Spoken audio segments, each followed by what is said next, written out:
एक आभास। फ्रांज ने एक ऐसा उपाय खोज लिया था जिससे आल्बेर को किसी भी प्राचीन अवशेष के पास से गुजरे बिना कोलोसियम तक पहुंचाया जा सके और इस प्रकार उस क्रमिक निकटता से बचा जा सके जो उस विराट संरचना की विशाल अनुपातों में से एक भी हाथ घटा दे। यह उपाय यह था कि व्या सिस्तीना से नीचे उतरें, सांता मारिया माजोरे पर ठीक दाहिने मुड़ें और व्या उर्बाना से होते हुए सान पिएत्रो इन विनकोली के पास से व्या देल कोलोसेओ लें। इस मार्ग का एक अतिरिक्त लाभ भी था कि यह फ्रांस को उस कहानी के प्रभावों से बिल्कुल भी विचलित नहीं करता जिसे सिग्नोर पास्त्रीनी ने उन्हें सुनाया था और जिसमें मोंटे क्रिस्तो द्वीप के उनके रहस्यमय मेजबान का प्रकट होना हुआ था। इस प्रकार वह गाड़ी के एक कोने में बैठा विश्राम करते हुए अपने मन में उठे प्रश्नों की अंतहीन श्रृंखला पर विचार कर सका। यद्यपि उनमें से किसी का भी संतोषजनक उत्तर उसे नहीं मिला। एक और बात थी जिसने उसके मित्र सिंदबाद नाविक को उसके मन में ला दिया था। यह डाकुओं और नाविकों के बीच का रहस्यमय संबंध था। सिग्नोर पास्त्रिनी ने वाम्पा के मछली पकड़ने वाली नौकाओं और तस्करों के जहाज़ों पर शरण लेने के बारे में जो कहा था, उसने फ्रांस को उन दो कोर्सिकन डाकुओं की याद दिला दी जिन्हें उसने उस छोटी नौका के दल के साथ भोजन करते हुए पाया था, जो केवल उन्हें उतारने के लिए मार्ग से हटकर पोर्तो वेक्कियो पर जा लगी थी। मोंटे क्रिस्तो पर उसके मेजबान ने जो नाम अपने लिए रखा था और जिसे औतेल दे लोंद्र के मालिक ने उच्चारित किया था, उससे यह सिद्ध होता था कि वह पियोम्बिनो, चिवितावेक्किया, ओस्तिया और गायता के तटों पर भी वही परोपकारी भूमिका निभाता था जो कोर्सिका, टस्कनी या स्पेन के तटों पर। और जहाँ तक फ्रांस को स्मरण था, उसने स्वयं ट्यूनिस और पालेर्मो का भी उल्लेख किया था, जिससे यह प्रमाणित होता था कि उसका कार्यक्षेत्र बहुत विस्तृत था। यद्यपि ये सभी विचार युवक के मन पर अत्यंत प्रबल रूप से छाए हुए थे, वे उसी क्षण लुप्त हो गए जब वह कोलोसियम के उस अंधकारमय और विशाल प्रेत से आमने सामने हुआ जिसके खुले मेहराबों से होकर चांद की वे लंबी फीकी किरणें पड़ रही थीं जो भूतों की आंखों से निकलती रोशनी के समान चमकती हैं। गाड़ी में सा सुदान से कुछ ही गज की दूरी पर रुक गई। सारथी आया और उसने द्वार खोला। दोनों युवक उतर पड़े और स्वयं को एक ऐसे मार्गदर्शक के सामने पाया जो मानो धरती से ही उगाया हो। चूंकि होटल वाला भी उनके पीछे पीछे आया था, अब उनके पास दो मार्गदर्शक थे। किसी भी स्थिति में रोम में मार्गदर्शकों की इस अधिकता से बचना असंभव है। सामान्य मार्गदर्शक तो वह होता है जो जैसे ही आप होटल की दहलीज लांघते हैं, आपको अपने अधिकार में ले लेता है और जब तक आप नगर से बाहर नहीं निकलते, तब तक आपको छोड़ता नहीं। और प्रत्येक स्मारक के साथ एक विशेष मार्गदर्शक जुड़ा होता है, यहाँ तक कि लगभग हर स्मारक के हर एक टुकड़े के लिए। इसलिए आप भली भांति कल्पना कर सकते हैं कि कोलोसियम में उनकी कोई कमी नहीं थी। अर्थात स्मारकों के स्मारक में, उस स्मारक में जिसके बारे में मार्शल ने कहा था, मेम्फिस को अपने पिरामिडों के बर्बर चमत्कारों का घमंड करना छोड़ देना चाहिए और बाबिलोन के आश्चर्यों का गान अब और नहीं होना चाहिए। सब कुछ सीजरों के एम्फीथिएटर के इस विशाल श्रम को प्राथमिकता दे और प्रशंसा की सारी तुरहियां इस स्मारक की सराहना में एक हो जाए। फ्रांस और आल्बेर ने इस मार्गदर्शक शासन से बचने का कोई प्रयास नहीं किया, जो वैसे भी और अधिक कठिन होता, क्योंकि मशाल की रोशनी में कोलोसियम देखने का अधिकार केवल मार्गदर्शकों को ही है। इसलिए उन्होंने कोई प्रतिरोध नहीं किया और मानो हाथ पांव बांध दिए गए हों, वैसे ही अपने नियंत्रकों के अधीन हो गए। फ्रांस इस मार्ग को जानता था। वह इसे पहले ही 10 बार कर चुका था, किंतु चूंकि उसका कम अनुभवी साथी पहली बार फ्लावियस वेस्पाशियन के इस स्मारक में प्रवेश कर रहा था और इसका श्रेय उसे दिया जाना चाहिए, वह मार्गदर्शकों की अज्ञानपूर्ण बकवास के बावजूद अत्यंत प्रभावित हुआ। जिसने इसे नहीं देखा है, उसे इस भग्नावशेष की भव्यता का कोई अनुमान नहीं हो सकता। उसके अनुपात जिन्हें दक्षिणी चांद की रहस्यमय उजास ने दुगुना कर दिया है और जिसकी किरणें ऐसी रोशनी देती हैं जो पश्चिमी सूर्यास्त के समान प्रतीत होती है। इस प्रकार विचारमग्न फ्रांज ने आंतरिक मेहराबों के नीचे 100 कदम भी नहीं चले थे कि उसने आल्बेर को मार्गदर्शकों के हवाले कर दिया, जो सिंहगर्त, ग्लैडिएटरों के कक्ष और सम्राटी मंच का हर इंच दिखाने के अपने अविच्छिन्न अधिकार को छोड़ने को तैयार नहीं थे, और स्वयं एक आंशिक रूप से जर्जर सीढ़ी से फिसलकर अलग हो गया। फिर दूसरों को भग्नावशेषों के चारों ओर अपना सामान्य मार्ग जारी रखने देने के बाद वह बस जाकर एक स्तंभ के आधार पर बैठ गया, उस खोखले अवसाद की ओर मुख किए हुए जो उसे उस ग्रेनाइट के दैत्य की पूरी विस्तृत महिमा को देखने देता था। वह वहां लगभग 15 मिनट से बैठा था, जैसा कि मैंने कहा, एक स्तंभ की छाया में और आल्बेर के दर्शन में खोया हुआ, जो अपने दोनों मशालधारियों के साथ कोलोसियम के दूसरे सिरे पर एक वॉमिटोरियम से अभी अभी निकला था, और उनके साथ मानो किसी भटकती रोशनी का पीछा करती परछाइयों की भांति वेस्टल कन्याओं के लिए आरक्षित आसनों की ओर कदम दर कदम उतर रहा था। जब फ्रांस को लगा कि उसने उस सीढ़ी से, जो ठीक उसके सामने थी और जिससे वह अभी अभी उस स्थान तक पहुंचा था जहां वह बैठा था, एक डीले पत्थर को इमारत की गहराइयों में गिरते सुना। निस्संदेह समय के पांव के नीचे से पत्थर का निकलकर गहराई में लुढ़क जाना कोई असाधारण बात नहीं है, किंतु उसे ऐसा प्रतीत हुआ कि इस अवसर पर इसका कारण किसी मनुष्य का पांव था और कि कदम उसकी ओर बढ़ रहे थे, यद्यपि उनका कारण बनने वाला व्यक्ति उन्हें यथासंभव दबाने का प्रयत्न कर रहा था। और वास्तव में एक क्षण बाद एक व्यक्ति प्रकट हुआ, जो सीढ़ी चढ़ते हुए धीरे धीरे छायाओं से बाहर निकल रहा था, जिसकी खुली जगह फ्रांस के सामने थी और चांदनी से आलोकित थी, जबकि उसके पायदान नीचे की ओर अंधकार में डूबते जाते थे। संभव था कि वह भी उसी की तरह कोई यात्री हो, जो मार्गदर्शकों की निरर्थक बकवास की अपेक्षा एकांत चिंतन को अधिक प्रिय मानता हो, और इसलिए इस प्रेत दर्शन में कुछ भी आश्चर्यजनक नहीं होना चाहिए था। किंतु जिस हिचकिचाहट से वह अंतिम कुछ पायदान चढ़ा और जिस प्रकार वह उतार पर पहुंचते ही रुक गया, मानो किसी चीज की प्रतीक्षा में सुन रहा हो, उससे स्पष्ट था कि वह किसी विशेष उद्देश्य से वहां आया था और किसी की प्रतीक्षा कर रहा था। फ्रांज ने सहज ही स्तंभ के पीछे की छाया में विलीन हो जाने का पूरा प्रयास किया। जिस स्तर पर वे दोनों अब खड़े थे, उसे लगभग 10 फुट ऊपर गुंबददार छत में एक गोल छेद था, कुएं के मुंह के समान, जिसके माध्यम से तारों से भरा आकाश दिखाई देता था। यह उद्घाटन संभवतः 100 वर्षों से चांदनी को भीतर आने दे रहा था, और इसके चारों ओर झाड़ियां उगी थीं, जिनकी कोमल हरी पत्तियां आकाश के मृदु नीले रंग के विरुद्ध तीव्रता से उभर रही थीं, जबकि विशाल लताएं और आइवी की बड़ी बड़ी गुच्छियां ऊपर की इस छतरी से नीचे लटक रही थीं और मेहराबदार छत के नीचे रस्सियों की भांति झूल रही थीं। जिस व्यक्ति का रहस्यमय आगमन फ्रांज का ध्यान खींच लाया था, वह आधे प्रकाश में खड़ा था, इसलिए उसके चेहरे की विशेषताओं को पहचानना असंभव था, परंतु इतना अंधकार भी नहीं था कि उसका पहनावा दिखाई न दे। वह एक विशाल भूरे चोगे में लिपटा हुआ था, जिसकी एक तह, जो उसके बाएं कंधे पर डाली गई थी, उसके चेहरे के निचले भाग को छिपाए हुए थी, जबकि ऊपरी भाग उसकी चौड़ी किनारी वाली टोपी के नीचे छिपा हुआ था। उसके वस्त्रों का केवल बाहरी भाग छत के खुले स्थान से आती चांदनी की तिरछी किरण से प्रकाशित हो रहा था, और उसमें चमकते जूते में सधे हुए काले पतलून दिखाई दे रहे थे। स्पष्ट था कि वह व्यक्ति या तो कुलीन वर्ग से था या कम से कम समाज के उच्च वर्गों से संबंध रखता था। वह कुछ मिनटों से वहां खड़ा था और अधीरता के स्पष्ट संकेत देने ही वाला था कि ऊपर की छतरी पर हल्की सी आहट सुनाई दी।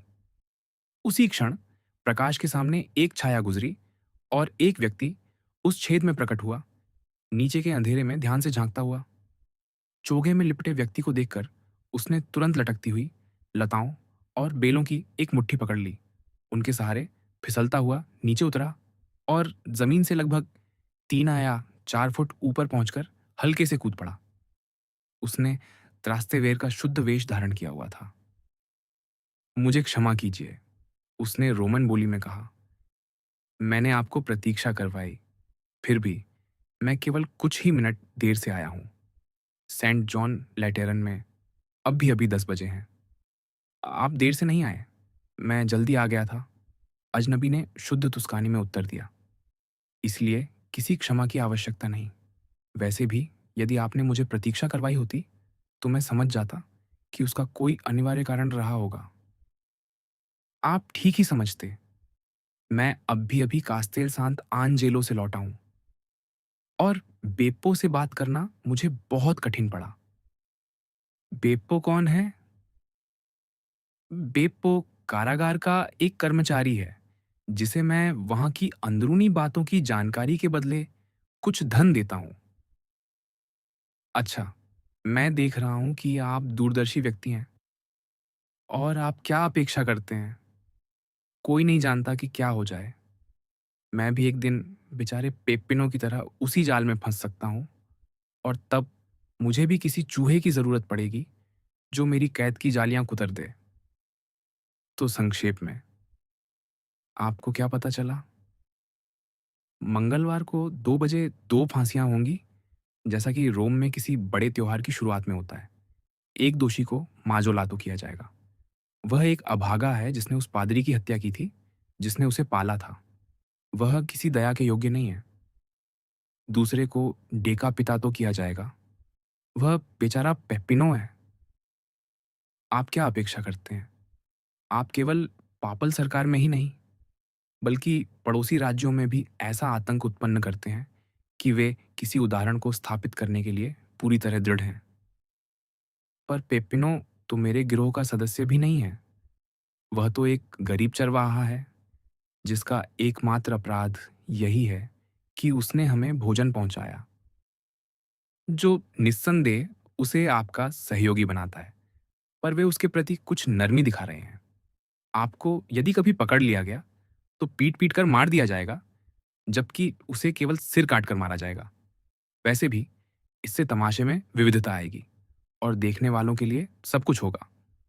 उस तमाशे से अलग, जिसकी योजना मैं बना रहा हूँ और जिसकी किसी को आशा नहीं है।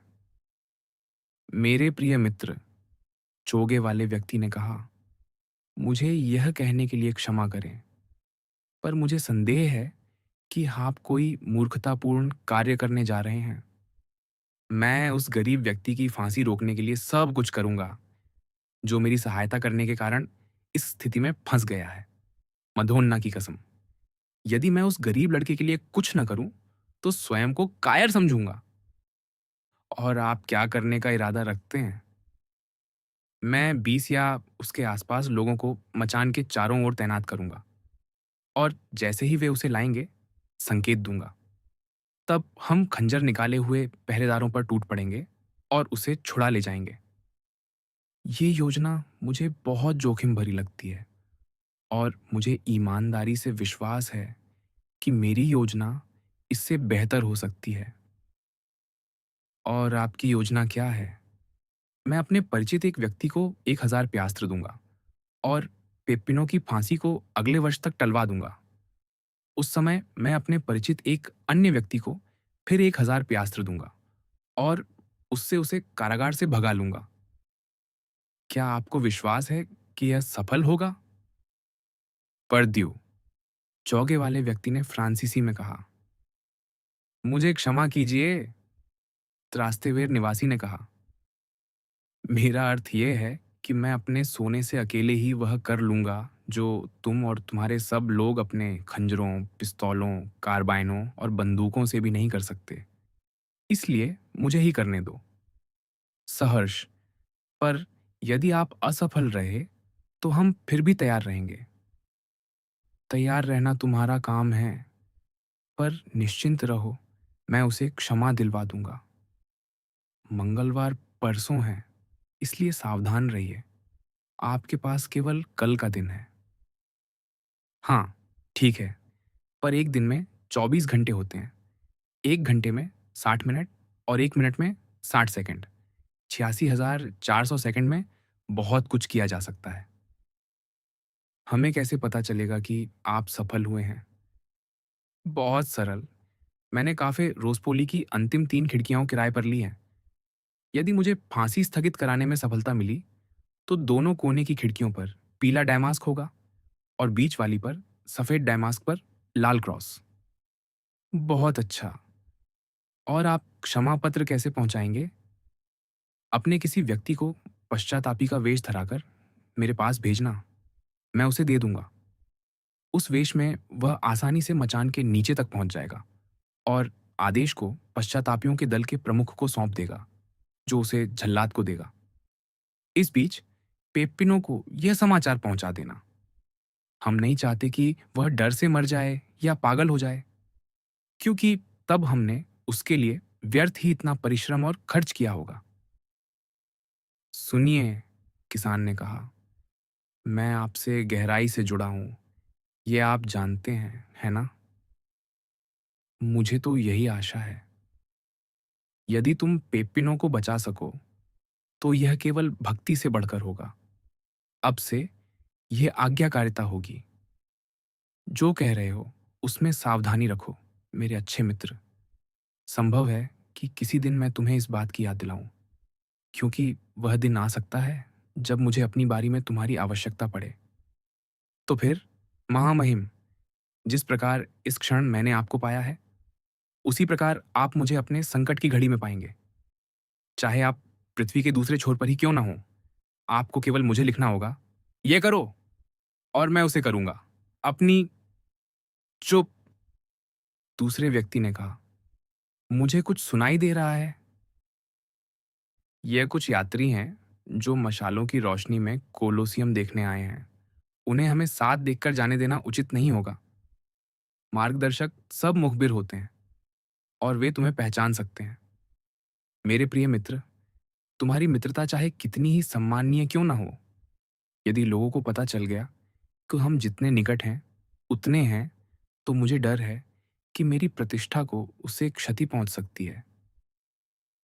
तो यदि आप दंड स्थगन प्राप्त कर लेते हैं, बीच वाली खिड़की पर लाल क्रॉस वाला डैमास्क होगा, और यदि आप उसे प्राप्त न कर सके, पीले पर्दे।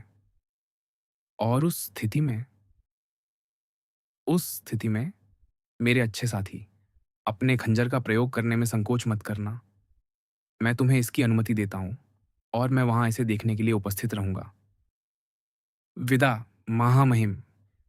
मैं आप पर भरोसा कर रहा हूं, मुझ पर भरोसा रखिए। इन शब्दों के साथ त्रास्तेवेर निवासी सीढ़ियों से नीचे ओझल हो गया, जबकि अजनबी अपना चेहरा चोगे में और कसकर लपेटते हुए फ्रांस के पास से केवल 2 गज की दूरी से गुजरा और बाहरी सीढ़ियों से अखाड़े में उतर गया।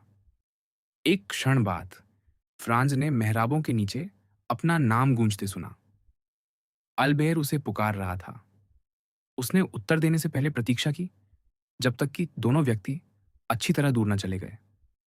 वह यह नहीं चाहता था कि उन्हें यह पता चले कि वहां कोई साक्षी रहा है जिसने उनके चेहरे भले ही न देखे हों, पर उनकी बातचीत का एक भी शब्द नहीं छोड़ा था।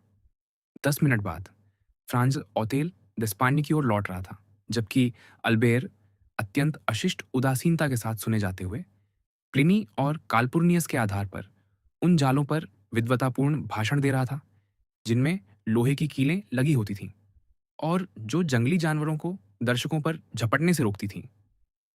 फ्रांज ने बिना प्रतिवाद किए उसे बोलते रहने दिया। वह अकेला छोड़े जाने के लिए व्याकुल था, ताकि अभी अभी जो कुछ उसकी आंखों के सामने घटा था, उस पर वह अपना पूरा ध्यान केंद्रित कर सके। दोनों व्यक्तियों में से एक तो निस्संदेह उसके लिए पूर्णतः अजनबी था, और यह पहली बार था जब उसने उसे देखा या सुना था। पर दूसरे के विषय में ऐसा नहीं था, और यद्यपि फ्रांज उस व्यक्ति का चेहरा पहचान नहीं सका था, जो लगातार या तो अंधेरे में या अपने चोगे में ढंका रहता था। उस आवाज की ध्वनि ने पहली बार सुनते ही उस पर इतना गहरा प्रभाव डाला था कि वह उसे फिर कभी बिना पहचाने सुन ही नहीं सकता था। विशेष रूप से उन उपहासपूर्ण स्वरों में कुछ तीखा और धात्विक सा था, जिसने उसे कोलोसियम के खंडहरों में उसी प्रकार सेहरा दिया था जैसे पहले मोंते क्रिस्तो की गुफाओं में। वह पूर्णतः आश्वस्त था कि वह व्यक्ति कोई और नहीं, बल्कि सिंबाद नाविक ही था। उस व्यक्ति ने उसके भीतर इतनी प्रबल जिज्ञासा जगा दी थी कि अन्य किसी परिस्थिति में वह स्वयं को उसके सामने प्रकट कर देता। पर इस अवसर पर उसने जो बातचीत अभी-अभी सुनी थी, वह इतनी निजी थी कि यह स्वाभाविक आशंका उसे रोक नहीं सकी कि उसका प्रकट होना स्वागत योग्य नहीं होगा। इसलिए उसने उसे जाते जाने दिया। जैसा कि हमने देखा, यद्यपि उसने अपने आप से यह वचन लिया कि यदि वे फिर मिले, तो वह इस अवसर की तरह दूसरा अवसर हाथ से नहीं जाने देगा। फ्रांज इतनी चिंता में डूबा था कि उसे अच्छी नींद नहीं आई। उसने पूरी रात अपने मन में बार-बार उस व्यक्ति के बारे में जो कुछ वह गुफाओं में जानता था और कोलोसियम के अजनबी के विषय में जो कुछ उसने देखा था, उन सब बातों को दोहराते हुए बिताई, जो इस विचार का समर्थन करती थीं कि वे दोनों एक ही व्यक्ति थे। और जितना अधिक वह इस पर विचार करता गया, उतना ही अधिक उसका विश्वास दृढ़ होता गया। वह भोर होने तक नहीं सो सका और इसलिए बहुत देर से जागा। अल्बेयर एक सच्चे पेरिसवासी की भांति पहले ही शाम के लिए अपनी योजनाएं बना चुका था। उसने त्यात्रो अर्जेंटीना में एक बॉक्स आरक्षित कराने के लिए किसी को भेज दिया था। चूंकि फ्रांस को घर कई पत्र लिखने थे, उसने पूरे दिन के लिए गाड़ी अल्बेयर को सौंप दी। 5 बजे अल्बेयर लौट आया। वह अपने परिचय पत्र बांट चुका था, अपने प्रवास की प्रत्येक शाम के लिए निमंत्रण प्राप्त कर चुका था और रोम देख चुका था।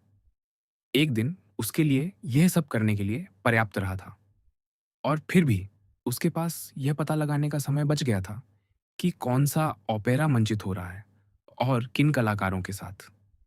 उस रचना का नाम पेरिसीना था और कलाकारों के नाम कोसेल्ली, मोरियानी और लास्पेक थे। जैसा कि आप देख सकते हैं, हमारे दोनों युवक किसी प्रकार से वंचित नहीं थे। वे लूसिया दी लामेरमुर के रचयिता की श्रेष्ठ ओपेराओं में से एक का प्रदर्शन देखने जा रहे थे, जिसे इटली के 3 सर्वाधिक प्रसिद्ध कलाकार प्रस्तुत कर रहे थे। अल्बेर कभी भी इन इतालवी रंगमंचों का अभ्यस्त नहीं हो सका। उस ऑर्केस्ट्रा गड्ढे का, जिसमें आप घूम फिर नहीं सकते थे, और बालकनियों या खुले बॉक्सों के अभाव का, यह सब उस व्यक्ति के लिए कठिन था, जिसके पास ओपेरा बूफ में अपनी स्थायी सीट थी और ओपेरा के सर्वसाधारण बॉक्स में हिस्सेदारी थी।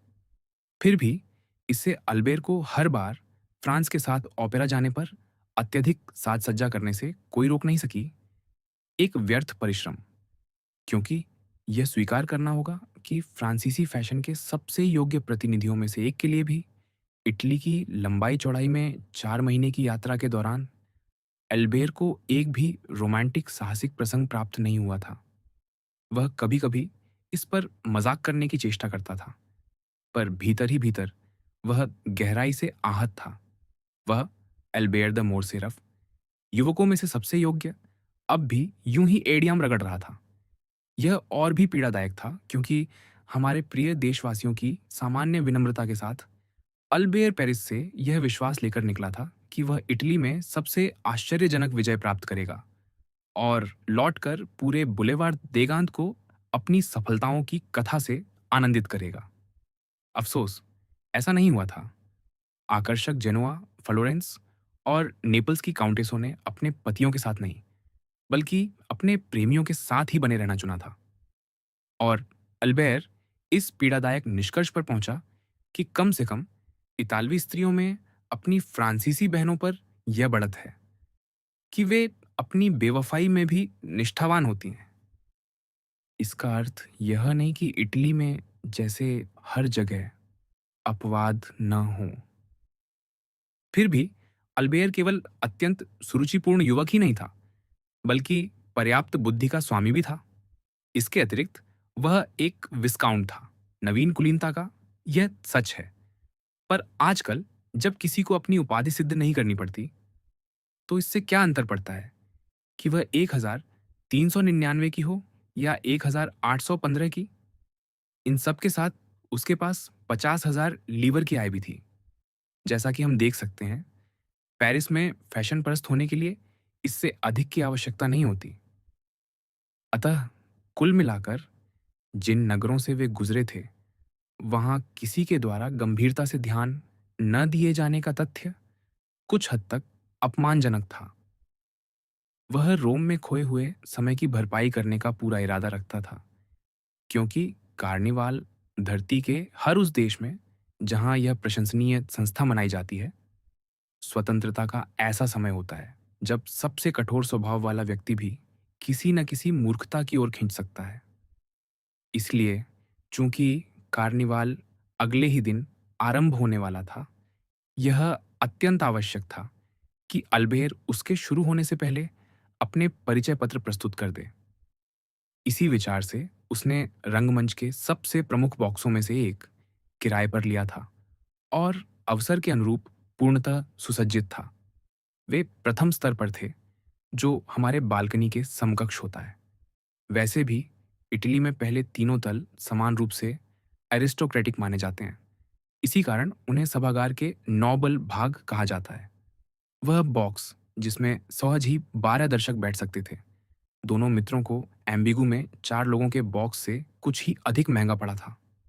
अल्बेर की एक अतिरिक्त आशा भी थी कि यदि वह किसी सुंदर रोमन स्त्री के हृदय में स्थान बना सका, तो इससे उसे स्वाभाविक रूप से उसकी गाड़ी में एक स्थान प्राप्त हो जाएगा और परिणाम स्वरूप वह कार्निवाल को किसी कुलीन वाहन की ऊंचाई से या किसी राजसी बालकनी से देख सकेगा।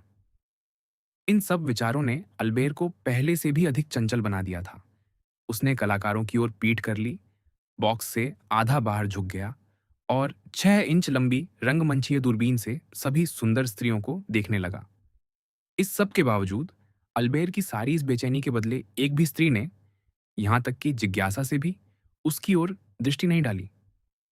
इसके विपरीत दर्शक मंडली पूरी तरह अपने ही कार्यों, अपने प्रेमों, अपने सुखों में मग्न थी या उस कार्निवाल की चर्चा कर रही थी जो पवित्र सप्ताह के अंत के अगले दिन आरंभ होने वाला था, और न कलाकारों पर ध्यान दे रही थी, न नाटक पर, सिवाय कुछ विशेष क्षणों के जब सभी मंच की ओर मुड़ते थे। कभी कोसेल्ली के किसी पाठ को सुनने के लिए, कभी मोरियानी के किसी कौशलपूर्ण प्रभाव पर तालियां बजाने के लिए, या फिर लास्पेक को ब्रावो कहने के लिए। इसके बाद निजी वार्तालाप फिर पहले की तरह चल पड़ते थे। पहले अंक के अंत की ओर फ्रांस ने एक ऐसे बॉक्स की ओर देखा जो अब तक खाली था, और देखा कि उसका द्वार खुला और एक युवती भीतर आई, जिससे उसे पेरिस में परिचित होने का सौभाग्य मिला था, पर जिसे वह अब भी फ्रांस में ही मानता था। अल्बेर ने अपने मित्र को उसे देखकर चौंकते हुए देखा और उससे पूछने के लिए मुड़ा, क्या तुम उस स्त्री को जानते हो? हाँ, फ्रांज ने उत्तर दिया। तुम उसके विषय में क्या सोचते हो? मनमोहक, मेरे प्रिय और गोरी। आह, कितने सुंदर बाल हैं। क्या वह फ्रांसीसी है? विनिस की? और उसका नाम? काउंटेस जी। मैं यह नाम जानता हूं, अल्बेर ने कहा। कहा जाता है कि उसकी बुद्धि उसकी सुंदरता के बराबर है। हे भगवान, सोचो तो सही, मैं मैडम द विलेफोर्ड की पिछली बाल में उससे परिचित हो सकता था, जिसमें वह उपस्थित थी, पर मैंने ऐसा नहीं किया। मैं कितना मूर्ख हूं! क्या तुम चाहते हो कि मैं उस चूक की भरपाई कर दूं? क्या तुम उसे इतना जानते हो कि मुझे उसके बॉक्स तक ले जा सको? मुझे अपने जीवन में उससे 3 या 4 बार बात करने का सौभाग्य मिला है, पर तुम जानते हो, हमारे लिए किसी शिष्टाचार भंग से बचने के लिए यह पर्याप्त है।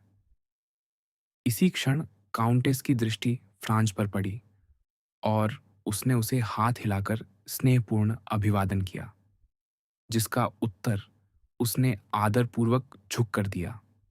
यह तो आश्चर्य है, पर मुझे तो ऐसा प्रतीत होता है कि तुम उससे बहुत निकट संबंधों में हो सकते हो, अल्बेर ने कहा। यही तुम भूल कर रहे हो, और यही वह बात है जो हमें फ्रांसीसियों को विदेश में बार बार भूलों में डाल देती है। हम हर चीज को पेरिस के दृष्टिकोण से परखते हैं। स्पेन में, और विशेषकर इटली में, लोगों की पारस्परिक अनौपचारिकता से उनके संबंधों की निकटता का अनुमान नहीं लगाया जा सकता। काउंटेस और मेरे बीच केवल कुछ समान रुचियां थीं और कुछ नहीं। हृदय में? ऑल्बेर ने हंसते हुए पूछा। नहीं, केवल मस्तिष्क में, फ्रांज ने गंभीरता से उत्तर दिया। किस अवसर पर? कोलोसियम में एक सैर के अवसर पर, बिल्कुल वैसी ही जैसी हमने साथ की थी। चांदनी में? हाँ, अकेले, लगभग। और तुमने बात की मृतकों की। अल्बेर ने कहा, यह तो बड़ा मनोरंजक है। खैर, मैं तुम्हें वचन देता हूं कि यदि कभी मुझे उस सुंदर काउंटेस के साथ ऐसी सैर का सौभाग्य मिला, तो मैं उससे केवल जीवितों की ही बात करूंगा। संभव है कि तुम गलत सिद्ध हो, पर तब तक क्या तुम वचन के अनुसार मुझे उससे मिलवाओगे? जैसे ही पर्दा गिरेगा। यह पहला अंक कितना शैतानी ढंग से लंबा है। समापन सुनो, यह शानदार है और कुसेली इसे असाधारण रूप से गा रहा है। हाँ, पर देखो वह अपने को कैसे संभालता है। लास पेक से बेहतर अभिनय कोई नहीं कर सकता। तुम जानते हो, जब तुमने लासोंटाग और ला मालिब्रान को देख लिया हो, क्या तुम्हें मोरियानी की तकनीक उत्कृष्ट नहीं लगती? मुझे वे सांवली स्त्रियां पसंद नहीं जो गोरी का गीत गाए। मेरे प्रिय, फ्रांज ने कहा जब वह मुड़ा और अल्बेर अब भी अपनी दूरबीन से झांक रहा था। तुम सचमुच बहुत नखरे करते हो। अंततः पर्दा गिरा, जिससे विस्काउंट द मोरसेरफ को अत्यंत संतोष हुआ। उसने अपनी टोपी उठाई, शीघ्रता से अपने बाल, अपना क्रवाट और अपनी कफें ठीक की और फ्रांजक से कहा कि वह उसकी प्रतीक्षा कर रहा है। फ्रांज ने काउंटेस से दृष्टि का आदान प्रदान किया था, जिसने संकेत दिया कि वह उसका स्वागत करेगी। इसलिए उसने अपने मित्र की उत्कंठा को शांत करने में विलंब नहीं किया और अर्धवृत्ताकार मार्ग से चल पड़ा। उसके पीछे पीछे अल्बेर चला, जिसने इस मार्ग का उपयोग अपनी कमीज के कॉलर और कोट के लैपेलों पर पड़ी संभावित सिलवटों को संवारने में किया और इस प्रकार वे अंततः बॉक्स संख्या 4 पर पहुंचे, जो काउंटेस का था। तुरंत ही बॉक्स के अग्रभाग में उसके पास बैठा युवक इटली की प्रथा के अनुसार उठ खड़ा हुआ और नवागंतुक को अपना स्थान दे दिया, जिसे बदले में तब छोड़ना होगा जब कोई नया आगंतुक आएगा। फ्रांस ने अल्बेर का परिचय काउंटेस से हमारे सर्वाधिक प्रतिष्ठित युवकों में से एक के रूप में कराया, सामाजिक स्थिति और बुद्धि दोनों के कारण। और यह पूर्णतः सत्य था, क्योंकि पेरिस में और उस समाज में जिसमें अल्बेर रहता था, वह एक आदर्श युवक माना जाता था। फ्रांज ने यह भी जोड़ा कि पेरिस में काउंटेस के प्रवास का लाभ उठाकर उनसे परिचित न हो पाने की निराशा में उसने उससे यह कमी पूरी करने को कहा था और वह वही कर रहा है, साथ ही काउंटेस से उसके इस साहस के लिए क्षमा मांगते हुए, क्योंकि स्वयं उसे भी औपचारिक परिचय की आवश्यकता समझी जा सकती थी। काउंटेस ने अत्यंत मनोहर ढंग से अल्बेर का अभिवादन किया और फ्रांस को अपना हाथ दिया। उसके निमंत्रण पर अल्बेयर सामने की पंक्ति में खाली सीट पर बैठ गया, जबकि फ्रांस उनके पीछे दूसरी पंक्ति में बैठा। अल्बेयर को बातचीत का एक उत्कृष्ट विषय मिल गया था, पेरिस। वह काउंटेस से उनके साझा परिचितों के बारे में बात करने लगा। फ्रांस ने देखा कि सब कुछ ठीक चल रहा है और उसने उन्हें उसी तरह आगे बढ़ने देने का निश्चय किया। अल्बेयर के विशाल ओपेरा दूरबीन उधार लेकर वह स्वयं दर्शक मंडली का निरीक्षण करने लगा। उनके ठीक सामने तीसरे स्तर पर स्थित एक बॉक्स में अकेली बैठी एक अत्यंत सुंदर स्त्री थी, जो यूनानी पोशाक पहने हुए थी। वह उस वेश को इतनी सहजता से धारण किए हुए थी कि स्पष्ट था कि यह पहनावा उसके लिए स्वाभाविक था। उसके पीछे छाया में एक पुरुष की आकृति दिखाई दे रही थी, किंतु उसका चेहरा पहचान में नहीं आ रहा था। फ्रांस ने अल्बेयर और काउंटेस की बातचीत को बीच में रोककर काउंटेस से पूछा कि क्या वह उस सुंदर अल्बानियाई स्त्री को जानती है, जो न केवल पुरुषों बल्कि स्त्रियों का भी ध्यान आकर्षित करने योग्य थी। नहीं, उसने उत्तर दिया। मैं इतना ही जानती हूँ कि वह पूरे मौसम रोम में रही है, क्योंकि जब थिएटर खुला था, तब मैंने उसे वहीं देखा था जहाँ वह अब भी बैठी है। और पिछले महीने में उसने एक भी प्रदर्शन नहीं छोड़ा है। कभी उस पुरुष के साथ जो अभी उसके साथ है, और कभी केवल एक काले सेवक के साथ। आप उसके बारे में क्या सोचती हैं? फ्रांज ने पूछा। अत्यंत सुंदर। मेडोरा भी वैसी ही दिखती होगी। फ्रांस और काउंटेस ने एक मुस्कान का आदान प्रदान किया। वह फिर से अल्बेयर के साथ बातचीत में लग गई और फ्रांस अपने अल्बानियाई सौंदर्य के निरीक्षण में लौट आया। बैले के लिए पर्दा उठा। यह उन श्रेष्ठ इतालवी बैले में से एक था जिसका निर्देशन प्रसिद्ध हेनरी ने किया था, जिसने नौकायन थिएटर में अपनी प्रतिष्ठा खोने से पहले इटली में कोरियोग्राफर के रूप में अपार ख्याति अर्जित की थी।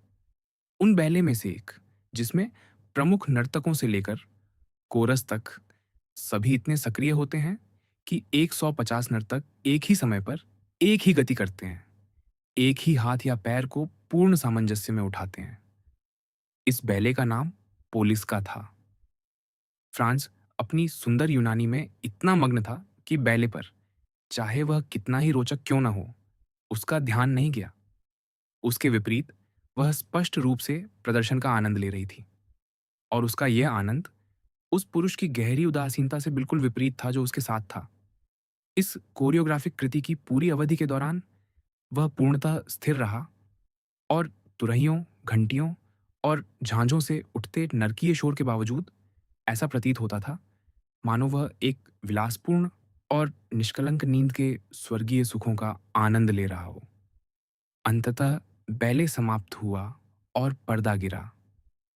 दर्शक दीर्घा में बैठे प्रसन्न दर्शकों की उन्मत्त तालियों के बीच, क्योंकि इतालवी थिएटरों में ओपेरा को बैले के साथ बांटने की यह प्रथा है, इसलिए अंतराल बहुत छोटे होते हैं, क्योंकि गायक नर्तकों के घूमते फिरते और उछलते समय विश्राम कर लेते हैं और अपने वस्त्र बदल लेते हैं। अतः दूसरे अंक की प्रस्तावना शुरू हुई, और जैसे ही तारों को पहली बार छुआ गया, फ्रांस ने देखा कि सोया हुआ व्यक्ति धीरे धीरे उठा और यूनानी स्त्री के पास आया। उसने उसकी ओर मुड़कर उससे कुछ कहा। फिर वह अपने स्थान पर लौट आई और बॉक्स के सामने की रेलिंग से टिक गई। पुरुष का चेहरा अब भी छाया में था, और फ्रांस उसके किसी भी चेहरे भाव को नहीं देख सका। पर्दा उठा और फ्रांस का ध्यान अनिवार्य रूप से मंच की ओर खिंच गया। इसलिए कुछ क्षणों के लिए उसकी दृष्टि उस बॉक्स से हट गई जहां सुंदर यूनानी बैठी थी। जैसा कि ज्ञात है, अंक स्वप्नद्वय से आरंभ होता है। नींद में पेरिसिना अज्जो के सामने उगो के प्रति अपने प्रेम का रहस्य प्रकट कर देती है। विश्वासघात का शिकार पति ईर्ष्या के सभी उन्मादों से गुजरता है, और अंततः ये मानकर कि उसकी पत्नी उसके प्रति विश्वासघाती है, वह उसे जगाकर अपने प्रतिशोध की घोषणा करता है। यह द्वय डोनिजेट्टी की उर्वर लेखनी से निकले सबसे सुंदर, सबसे अभिव्यक्तिपूर्ण और सबसे शक्तिशाली रचनाओं में से एक है। यह तीसरी बार था जब फ्रांज ने इसे सुना था, और यद्यपि वह स्वयं को कट्टर ओपेरा प्रेमी नहीं मानता था, फिर भी इसने उस पर गहरा प्रभाव डाला। इसलिए वह शेष थिएटर के साथ तालियां बजाने ही वाला था कि उसके हाथ, जो मिलने ही वाले थे, एक दूसरे के सामने जमे रह गए, और उसके होठों से निकलने वाला ब्रावो निकलने से पहले ही समाप्त हो गया। बॉक्स में बैठा पुरुष पूरी तरह खड़ा हो गया था, और अब जब उसका सिर प्रकाश में आ गया, फ्रांस ने एक बार फिर मोंटे क्रिस्टो के रहस्यमय निवासी को पहचान लिया। वही जिसकी आकृति और आवाज को उसने पिछले संध्या को कोलोसियम के खंडहरों में इतनी स्पष्टता से पहचाना था। अब कोई संदेह नहीं रह गया था। वह विचित्र यात्री रोम में रहता था। फ्रांस के चेहरे पर जो भाव उभरे होंगे, उन्होंने अवश्य ही उसके मन में उठे इस दृश्य के तूफान को प्रकट कर दिया। क्योंकि काउंटेस ने उसे देखा, हंस पड़ी और पूछा कि क्या हुआ है। काउंटेस, फ्रांज ने उत्तर दिया, कुछ क्षण पहले मैंने आपसे पूछा था कि क्या आप उस अल्बानियाई स्त्री को जानती हैं। अब मैं ये सोच रहा हूं कि क्या आप उसके पति को जानती हैं, उतना ही जितना मैं उसे जानती हूं। क्या आपने उसे पहले कभी नहीं देखा? यह तो बहुत फ्रांसीसी प्रश्न है। आपको जानना चाहिए कि एक इतालवी स्त्री के लिए संसार में वही एक पुरुष होता है जिससे वह प्रेम करती है। निस्संदेह, फ्रांज ने कहा। किसी भी स्थिति में उसने अल्बेयर की ओपेरा दूरबीन आंखों से लगाते हुए और उन्हें बॉक्स की ओर घुमाते हुए कहा, किसी ने हाल ही में उसे कब्र से निकाल लिया होगा। वह ऐसा लगता है जैसे कब्र खोदने वाले की अनुमति से अभी अभी कब्र से निकली कोई लाश हो, क्योंकि वह अत्यंत पीला है। वह हमेशा ऐसा ही रहता है, फ्रांज ने कहा। तो क्या आप उसे जानते हैं? काउंटेस ने पूछा। ऐसे में तो मुझे आपसे यह पूछना चाहिए कि वह कौन है। मुझे लगता है कि मैंने उसे पहले देखा है। मुझे विश्वास है कि मैं उसे पहचानता हूँ। मैं समझ सकती हूँ, उसने अपने सुंदर कंधों को ऐसे हिलाते हुए कहा, मानो उसकी नसों में ठंड उतर गई हो, कि जिसे किसी ने एक बार ऐसा पुरुष देख लिया हो, वह उसे कभी नहीं भूल सकता। इस प्रकार फ्रांस का अनुभव केवल उसी तक सीमित नहीं था, किसी और ने भी वही अनुभूति की थी। तो फिर फ्रांज ने, जो काउंटेस फिर से उसे देखने का निश्चय कर चुकी थी, पूछा, आप उस पुरुष के बारे में क्या सोचती हैं? वह मुझे साक्षात लॉर्ड रूथवेन जैसा प्रतीत होता है। बायरन से यह नया संबंध फ्रांस को चौंका गया। यदि कोई पुरुष पिशाचों में विश्वास करा सकता था, तो वही था। मुझे यह पता लगाना ही होगा कि वह कौन है। कहते हुए फ्रांज उठ खड़ा हुआ। नहीं, नहीं, काउंटेस चिल्लाई, मुझे छोड़कर मत जाइए। मुझे आपको अपने पास रखना ही होगा, क्योंकि मैं आप पर भरोसा कर रही हूं कि आप मुझे घर छोड़ेंगे। क्या? क्या आप गंभीर हैं? फ्रांज ने उसके कान के पास झुककर फुसफुसाते हुए पूछा। क्या आप सचमुच डर रही हैं? सुनिए, उसने कहा, लॉर्ड बायरन ने मुझसे कसम खाकर कहा था कि वह पिशाचों में विश्वास करता है। उसने मुझे यह भी बताया कि उसने उन्हें देखा है और उनका वर्णन किया, और वही था, बिल्कुल वही। काले बाल, बड़े बड़े नेत्र, जिनमें किसी अजीब प्रकाश की चमक थी, वह मृत्यु सी पीली आभा। फिर देखिए, वह अन्य स्त्रियों जैसी किसी स्त्री के साथ नहीं, बल्कि एक विदेशी के साथ है, एक यूनानी, एक धर्मभ्रष्ट, और निस्संदेह उसी की तरह कोई जादूगर। मैं आपसे विनती करती हूँ, मेरे साथ रहिए। यदि आपको जरूरत हो तो कल जाकर उसे ढूंढिए, पर आज मैं घोषित करती हूँ कि मैं आपको यहां रोके रखूंगी। फ्रांज ने आग्रह किया। सुनिए, उसने उठते हुए कहा, मैं जा रही हूं। मैं ओपेरा के अंत तक नहीं रह सकती, क्योंकि मेरे घर पर अतिथि है। क्या आप इतने असभ्य होंगे कि मुझे अपनी संगति देने से इनकार कर दें? इसका कोई उत्तर न था, सिवाय इसके कि उसने अपनी टोपी उठाई, द्वार खोला और काउंटेस को अपना हाथ दिया, और उसने वैसा ही किया। काउंटेस सचमुच बहुत गहराई से विचलित थी, और फ्रांस स्वयं भी किसी अंधविश्वासी भय से बच नहीं सका। और यह और भी स्वाभाविक था, क्योंकि जो काउंटेस के साथ प्रवृत्ति का परिणाम था, वही उसके साथ स्मृति से उत्पन्न हुआ था। उसने उसे कांपते हुए महसूस किया जब वह अपनी बग्घी में बैठी। वह उसे घर तक ले गया। वहां कोई अतिथि नहीं थे, और न ही कोई उसकी प्रतीक्षा कर रहा था। उसने उसे डांटा। सच कहूं, उसने कहा, मैं अच्छा महसूस नहीं कर रही हूं, और मुझे अकेले रहना है। उस व्यक्ति का दृश्य मुझे पूरी तरह से व्यथित कर गया है। फ्रांस ने हंसने की कोशिश की। मत हंसिए, उसने कहा। मुझे पता है कि आप वास्तव में हंसना नहीं चाहते, पर मुझसे एक बात का वादा कीजिए।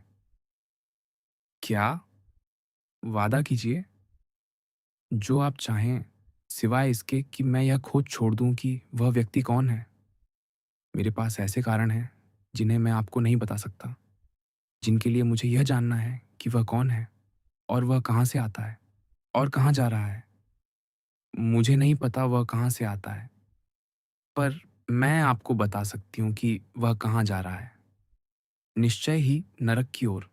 तो वह वादा क्या है, जिसे आप मुझसे माँगना चाहती हैं, काउंटेस? ये है कि आप सीधे अपने होटल लौट जाइए और आज शाम उस व्यक्ति को देखने की कोशिश न करें। जिन लोगों से हम मिलते हैं और जिन्हें अभी-अभी छोड़ते हैं, उनके बीच कुछ विशेष साम्य होते हैं। उस व्यक्ति और मेरे बीच संवाहक न बनिए। यदि चाहें तो कल उसके पीछे जाइए, पर उसे कभी मेरे सामने न लाना, जब तक कि आप नहीं चाहते कि मैं भय से मर जाऊं। और अब शुभ रात्रि। सोने की कोशिश कीजिए। मेरे हिस्से में मैं एक ऐसे व्यक्ति को जानती हूँ जो नहीं सोएगा। इन शब्दों के साथ उसने फ्रांस से विदा ली, उसे इस अनिश्चितता में छोड़ते हुए कि क्या वह उसके साथ कोई मजाक कर रही थी या वह सचमुच उतनी ही डरी हुई थी जितना उसने कहा। होटल लौटने पर उसने अल्बर्ट को ड्रेसिंग गाउन और पैंटालून पहने हुए पाया, जो आराम कुर्सी में संतुष्ट भाव से बैठा सिगार पी रहा था। अरे तुम, उसने कहा, मैं कसम खाता हूं, मुझे उम्मीद नहीं थी कि मैं तुम्हें कल तक देखूंगा। मेरे प्रिय अल्बर्ट, फ्रांस ने उत्तर दिया, मुझे इस अवसर पर यह तुम्हें एक बार में बता देने में प्रसन्नता है कि इतालवी स्त्रियों के बारे में तुम्हारी धारणाएं पूरी तरह गलत हैं। हालांकि मुझे लगा था कि प्रेम में तुम्हारी निराशाएं अब तक तुम्हें उन्हें छोड़ने पर मजबूर कर चुकी होंगी। क्या किया जाए, उन अभिशप्त प्राणियों को समझना असंभव है। वे तुम्हारा हाथ थामती हैं, तुम्हारा हाथ दबाती हैं, तुमसे फुसफुसाती हैं, तुम्हें अपने घर तक साथ चलने देती हैं, और इतनी सी बातों के चौथाई भर से ही किसी पेरिसी स्त्री की प्रतिष्ठा चूर-चूर हो जाती। ठीक यही बात है, क्योंकि उनके पास छिपाने को कुछ नहीं होता और वे मध्याह्न सूर्य के नीचे अपना जीवन जीती हैं। इसलिए उस सुंदर देश में स्त्रियां इतनी सहज हैं, जो, जैसा दांते ने कहा, सी की ध्वनि से गूंजता है। किसी भी दशा में तुम देख सकते थे कि काउंटेस सचमुच भयभीत थी। किससे डरी हुई हमारे सामने बैठा वह सम्माननीय सज्जन और उसके साथ वह सुंदर यूनानी स्त्री। जब वे चले गए तो मैंने अपना मन शांत करने के लिए उन्हें गलियारे में पार किया। वह एक सुगठित, आकर्षक युवक है, जो ऐसा लगता है मानो फ्रांस में ब्लिन या ह्यूमा के यहाँ वस्त्र पहनता हो।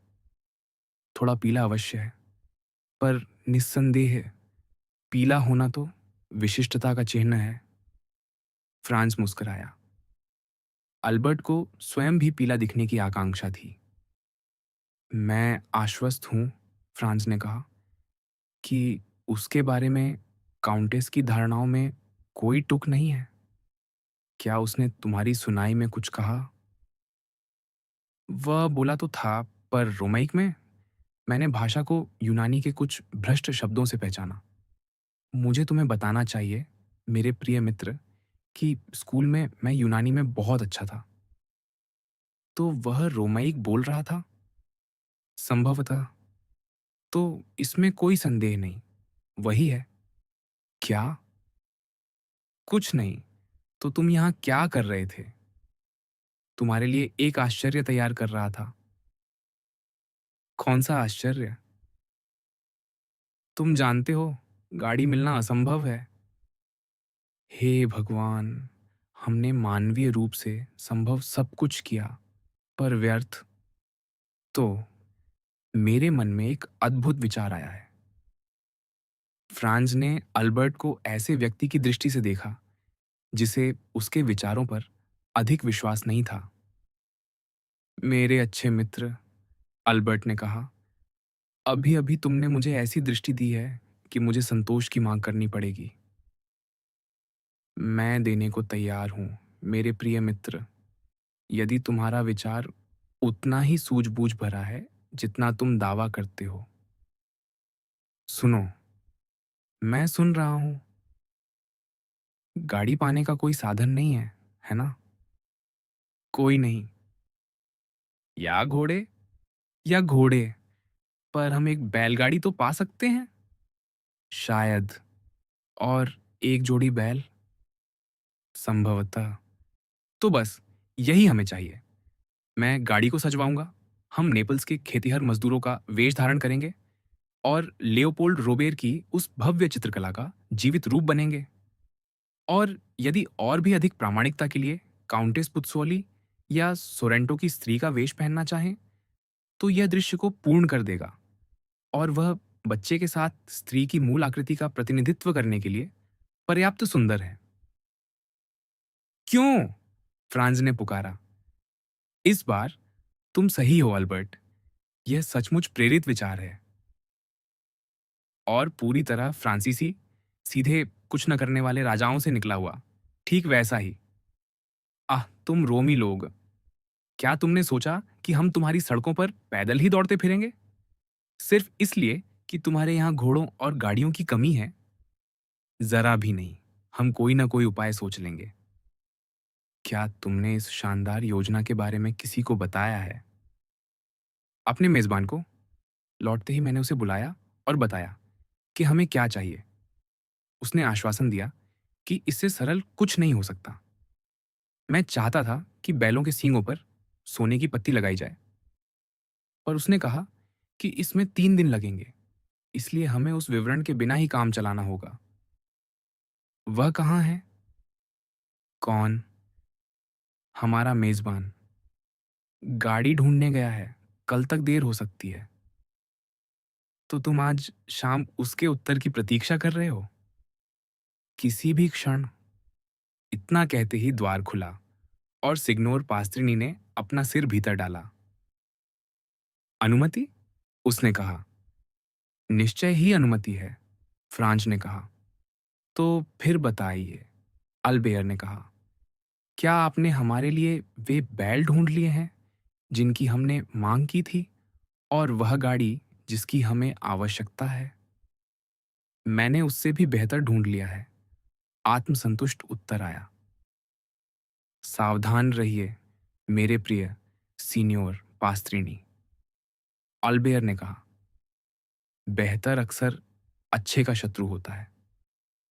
आप दोनों मुझ पर भरोसा रखें, सीनियोर पास्त्रिनी ने दक्षता से भरी आवाज में कहा। तो आपके पास क्या है? फ्रांज ने पूछा।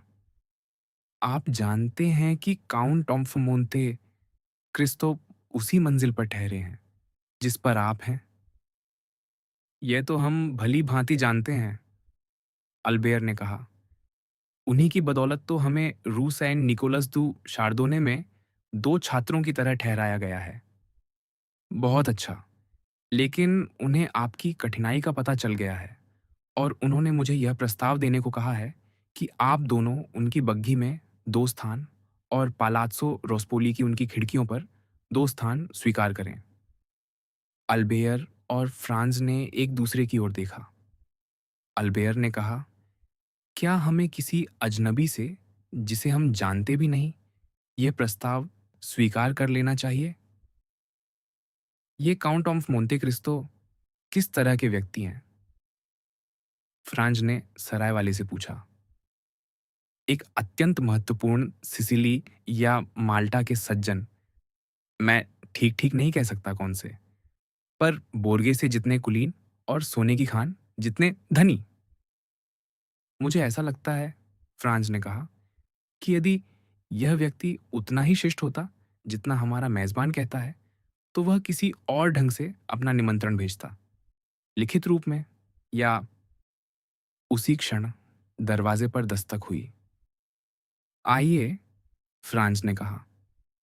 पूर्णतः सुसज्जित, अत्यंत सुरुचिपूर्ण वेश में एक सेवक कमरे के द्वार पर प्रकट हुआ। काउंट ऑफ मोंते क्रिस्तो की ओर से फ्रांस दैपिने और विस्काउंट ऑल्बेयर दी मोरसेर्फ के लिए, उसने कहा, और 2 कार्ड सराय वाले को दिए, जिसने उन्हें दोनों सज्जनों को सौंप दिया। अपने पड़ोसी होने के नाते, सेवक ने आगे कहा, काउंट ऑफ मोंते क्रिस्तो इन सज्जनों से अनुमति चाहते हैं कि वे कल सुबह उनसे भेंट कर सकें। वे विनती करते हैं कि सज्जन कृपा करके बता दें कि किस समय वे उन्हें ग्रहण कर सकेंगे। अरे वाह! अल्बेयर ने फ्रांज से कहा, अब तो कुछ कहने को रह ही नहीं गया। कृपया काउंट को सूचित करें, फ्रांज ने उत्तर दिया, कि सम्मान हमें ही होगा कि हम उनसे भेंट करने जाएं। सेवक चला गया।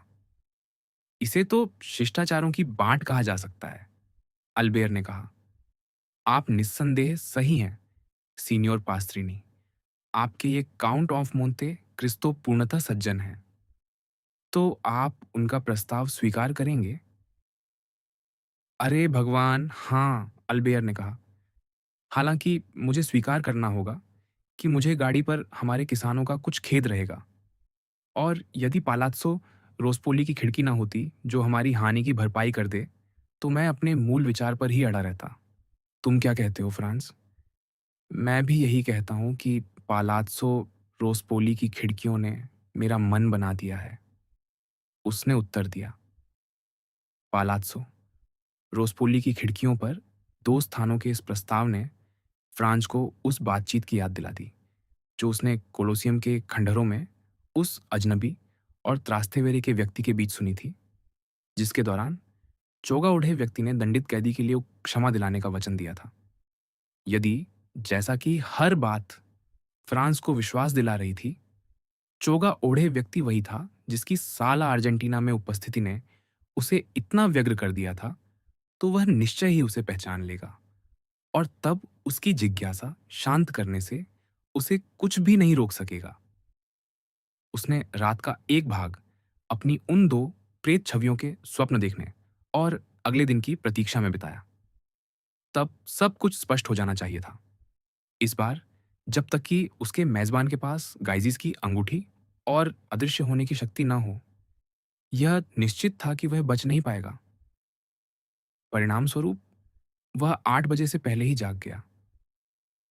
अल्बेयर, जिसके पास फ्रांजर जैसे जल्दी जागने के कारण नहीं थे, अब भी गहरी नींद में था।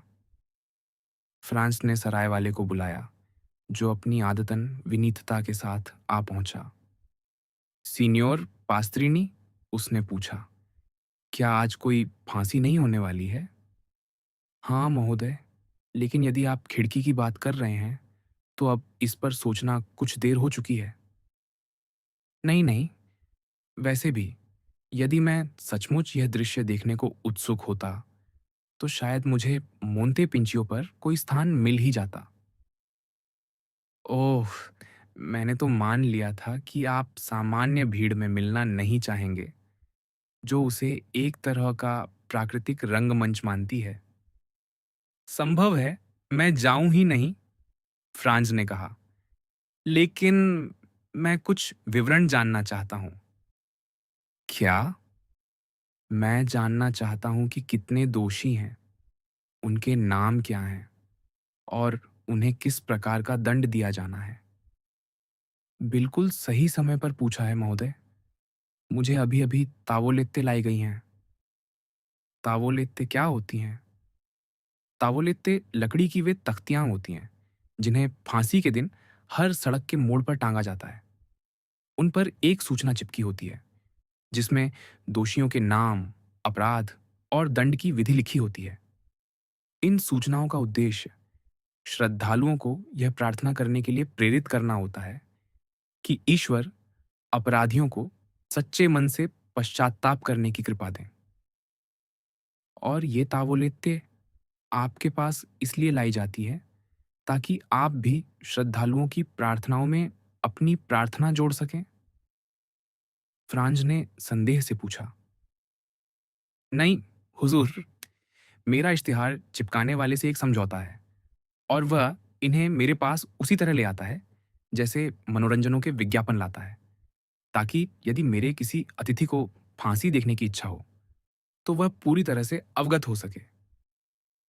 कितनी विचारशीलता है, फ्रांच ने कहा। हाँ, सीनियोर पास्त्रिनी ने मुस्कुराते हुए कहा, मैं स्वयं को यह कहकर संतुष्ट करता हूँ कि जो कुलीन विदेशी मुझे अपना विश्वास देकर सम्मानित करते हैं, उन्हें संतुष्ट करने के लिए मैं अपनी पूरी शक्ति लगाता हूँ। जैसा कि मैं देख रहा हूँ, सीनियर पास्त्रीनी, आप निश्चिंत रहें, जो भी इसे सुनना चाहेगा, मैं उससे इसका उल्लेख करूँगा। इस बीच, क्या मैं इन तावोलेत्तों में से एक पढ़ सकता हूँ? बिल्कुल, बिना किसी कठिनाई के, सराय वाले ने द्वार खोलते हुए कहा। मैंने एक को बरामदे पर लगवा दिया है। वह बाहर गया, तावोलेत्ता उतारी और फ्रांस को थमा दी। सूचना का शाब्दिक अनुवाद इस प्रकार था।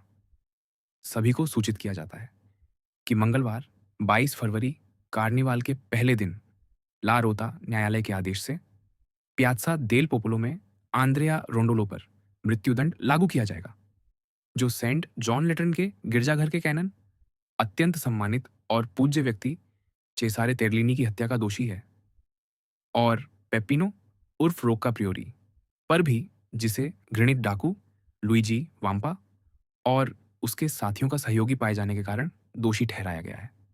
पहले को मातजोला तो किया जाएगा, दूसरे का सिर काटा जाएगा। सभी परोपकारी आत्माओं से निवेदन है कि वे इन दो दयनीय प्राणियों के सच्चे पश्चाताप के लिए ईश्वर से प्रार्थना करें। यही ठीक ठीक वह था जो फ्रांस ने 2 दिन पहले कोलोसियम के खंडहरों में सुना था, और उसमें कुछ भी नहीं बदला था। दोषियों के नाम, जिन अपराधों के लिए उन्हें दंड भुगतना था, और दंड की विधियां, सब कुछ वैसा ही था। इसका अर्थ यह था कि पूरी संभावना के साथ त्रास्तेवेरे का वह व्यक्ति और कोई नहीं बल्कि डाकू लुइजी वाम्पा था, और चोगा ओढ़े व्यक्ति वही सिनबाद नाविक था जो रोम में, पोर्तो वैक्यो में और ट्यूनिस में भी एक और परोपकारी अभियान में संलग्न था। इस बीच समय बीतता जा रहा था और 9 बज चुके थे। फ्रांस अल्बेयर को जगाने जा ही रहा था कि अत्यंत आश्चर्य से उसने उसे अपने कमरे से पूरी तरह कपड़े पहने निकलते हुए देखा। कार्निवाल का विचार उसके मन में आ गया था, और उसने उसे उसके मित्र की आशा से भी पहले जगा दिया था। बहुत अच्छा, फ्रांस ने सराय वाले से कहा। अब जब हम दोनों तैयार हैं, तो क्या आपको लगता है, प्रिय पास्त्रीनी, कि हम काउंट ऑफ मोंते क्रिस्तो से अपना परिचय करा सकते हैं? निश्चय ही। काउंट ऑफ मोंते क्रिस्तो बहुत जल्दी उठने के आदी हैं, और मुझे पूरा विश्वास है कि वे 2 घंटे से जाग रहे होंगे। और आपको नहीं लगता कि इस समय उनसे मिलने जाना कुछ भी असावधानी होगी? बिल्कुल नहीं। तो फिर, अल्बेयर, यदि तुम तैयार हो, पूरी तरह तैयार, चलो अपने पड़ोसी को उसकी शिष्टता के लिए धन्यवाद देने चलते हैं। चलो। फ्रांस और अल्बेयर को केवल बरामदा पार करना था। सरायवाला उनके आगे आगे चला और उनकी ओर से घंटी बजाई। एक सेवक ने द्वार खोला। इस सीनियोरी फ्रांसीसी, सरायवाले ने कहा। सेवक ने प्रणाम किया और उन्हें भीतर ले गया। वे 2 कमरों से होकर गुजरे, जो ऐसी विलासिता से सुसज्जित थे जिसकी उन्हें सीनियोर पास्त्रीनी की सराय में मिलने की आशा नहीं थी, और अंततः एक अत्यंत सुरुचिपूर्ण बैठक में पहुंचे। फर्श पर तुर्की कालीन बिछा था। आरामदेह आसन थे जिनमें भरपूर गद्दियां और झुकी हुई पीठें थीं। दीवारों पर उत्कृष्ट पुराने उस्तादों की चित्रकृतियां ढंगी थीं, जिनके बीच भव्य हथियारों का प्रदर्शन सजाया गया था, और द्वारों पर टेपेस्ट्री लटकी हुई थी। यदि महामहिम बैठना चाहें, सेवक ने कहा, तो मैं काउंट को सूचित कर दूंगा। और वह एक द्वार से बाहर चला गया। एक क्षण के लिए जब द्वार खुला, दोनों मित्रों ने गप्तुजला की ध्वनि सुनी, पर वह तुरंत ही शांत हो गई। द्वार लगभग खुलते ही बंद हो गया था, मानो उस क्षणिक संगीत की झोंक को बैठक में आने दिया गया हो। फ्रांस और अल्बेयर ने एक दूसरे की ओर देखा, और फिर फर्नीचर, चित्रों और हथियारों की ओर।